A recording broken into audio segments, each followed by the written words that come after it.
मनोज जरांगे पाटील यांनी पुन्हा एकदा आंदोलनाची घोषणा केलेली आहे आणि लवकरात लवकर आमच्या मागण्या पूर्ण करा असं त्यांनी सरकारला सांगितलेलं आहे।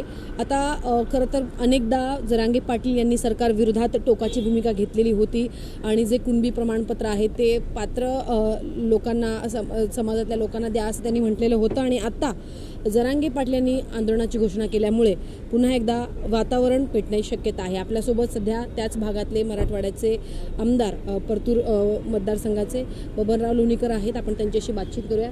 सर, जरांगे पाटील यांनी पुन्हा एकदा आंदोलनाची घोषणा केलेली आहे। त्यांच्या मागण्या आहेत की राज्यात सापडलेल्या 58 लाख लोकांना नोंदणीचे प्रमाणपत्र द्या, कुणबी नोंदणीचे प्रमाणपत्र द्या आणि इतर अनेक वेगवेगळी हैदराबाद गॅझेट असेल ते लागू करा, अशा पुन्हा एकदा मागण्या घेऊन ते मैदानात उतरणार आहेत।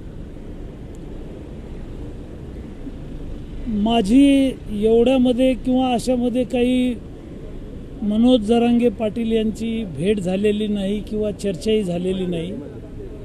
मराठा समाजाच्या मागण्यासाठी त्यांनी राज्यभरात जो लढा दिलेला आहे, माननीय देवेंद्र फडणवीस साहेबांच्या सरकारनं राधाकृष्ण विखे पाटलांनी ह्या सगळ्या मराठा समाजाच्या मागण्या समजून घेतल्या आणि मराठा समाजाला हैदराबाद गॅजेटप्रमाणे आरक्षणाची जी मागणी होती त्याप्रमाणे आरक्षण दिलेलं आहे। मराठा समाजातले त्याच्यातले काही प्रश्न असतील तर जरांगे पाटलांना उपोषण करण्याची वेळ येणार नाही। सरकार त्यांच्या मागण्याच्या बाबतीत पॉझिटिव्ह आहे। प्रशासनामध्ये काही अडथळे असतील, काही अडचणी असतील त्या दूर करण्याचा प्रयत्न होईल आणि मराठा समाजाच्या आरक्षणाचा प्रश्न हा 40 वर्षापासूनचा होता। अनेक आंदोलनं झाली होती। 40 वर्ष मराठा समाजाचे मुख्यमंत्री होते, म्हणजे नांदेडला 3 वेळा मुख्यमंत्रीपद होतं, लातूरला 3 वेळा विलासराव देशमुख साहेब मुख्यमंत्री झाले होते, शरद पवार साहेब 4 वेळा मुख्यमंत्री झाले होते, निलंगेकर साहेब मुख्यमंत्री झाले होते। मराठ्याचे मुख्यमंत्री असताना मराठ्याला न्याय मिळाला नाही, मात्र देवेंद्र फडणवीस साहेबांनी मराठा आरक्षणाला प्राधान्य दिलं आणि ते आरक्षण मंजूर केलं आणि आत्ता जे काही कुणबी प्रमाणपत्र देणं आहे त्याच्यामधले काही अडथळे असतील तर माननीय मुख्यमंत्री महोदयांना व्यक्तिशः आम्ही भेटू आणि त्यांना विनंती करू की उपोषण थांबवलं पाहिजे आणि हे सगळे प्रश्न सुटले पाहिजे। सरकार गुमराह करते का जरांगे पाटील यांना? कारण की त्याच मागण्या आहेत, त्यांना वारंवार आंदोलन करावं लागते, गुलाल उधळतात आणि परत काही महिन्यानंतर त्यांना आंदोलन करावं लागतंय। मग त्यामुळे वेगळा मेसेज जातोय की मग गुमराह केलं जातं का? तात्पुरतं त्यांना दिलासा दिला जातो का? हे बघा, राज्यामध्ये लाखो विद्यार्थ्यांना मराठा आरक्षणाचा ओबीसीचा फायदा मिळालेला आहे। त्यांना प्रमाणपत्र मिळाले, त्यांचं ॲडमिशन झालं, त्यांना शिष्यवृत्ती दिली, प्रश्न सुटले आहेत। पण काही प्रश्नाचा गुंता असेल तर तो सुटेल नक्कीच। एक वेगळा प्रश्न, अनेक भागांमध्ये मुसळधार पाऊस आपल्याला पडताना पाहायला मिळतोय, मात्र दरवेळीसारखी म्हणजे मागच्या वर्षी जर अतिवृष्टी झालेली होती मराठवाड्यात, मात्र आता जी माहिती मिळते की मराठवाड्यात पाहिजे तेवढा पाऊस अजूनही पडलेला नाही, त्यामुळे या भागातले जे शेतकरी आहेत ते अडचणीत असल्याचं कळत आहे। पाऊस पडलेला नाही, सरकार आले बोलत तुमची माहिती सांगा।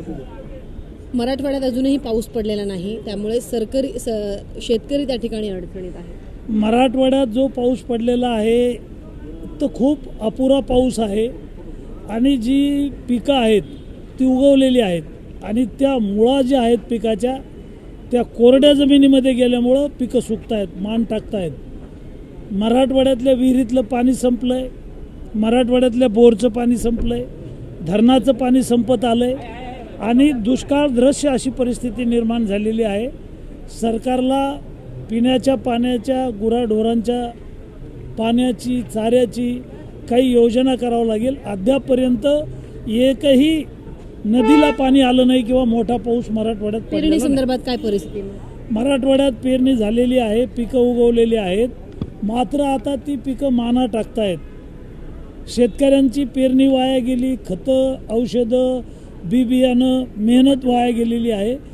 पीक हिरवं जरी दिसत असलं तरी त्याला जो उतार येणार आहे तो येणारच नाही आहे. खूप कमी पिकाला उतार येईल. त्याच्यामुळं मराठवाड्यातला शेतकरी आता हवालदिल आहे. काय केलं पाहिजे असं तुम्हाला वाटतं? तुमची काय मागणी आहे किंवा काही हे विषय घेऊन तुम्ही कोणाला भेटणार आहात का? मी हा विषय विधानसभेमध्ये मांडलेला आहे. माननीय मुख्यमंत्री महोदयांना या संदर्भातलं पत्र दिलेलं आहे की पाणी संपलं, चारा संपला तर ह्या सगळ्या व्यवस्था सरकारला कराव्या लागतील. अशा प्रकारची विधानसभेमध्ये मी भूमिका मांडली होती आणि सरकार शेतकऱ्यांच्या पाठीशी आहे. 100% शेतकऱ्यांना मदत करेल. सरकारनं एवढी मोठी कर्जमाफी केलेली आहे. 56 लाख शेतकऱ्यांना कर्ज माफ केलेलं आहे. 38,000 कोटीचं कर्ज माफ केलेलं आहे. शेतकऱ्यांना 5 वर्ष मोफत वीज आहे. शेतकऱ्यांना मागचं 10 वर्षाचं विजेचं बिल माफ केलेलं आहे. भक्कमपणे सरकार शेतकऱ्यांच्या पाठीशी आहे. आताही या संकटात मुख्यमंत्री आणि सरकार शेतकऱ्यांच्या पाठीशी उभं राहील. नक्कीच. धन्यवाद आमच्याशी बातचीत केल्याबद्दल. व्हिडिओ जर्नलिस्ट नितेशसह सीमा आडे, झी 24 तास, मुंबई.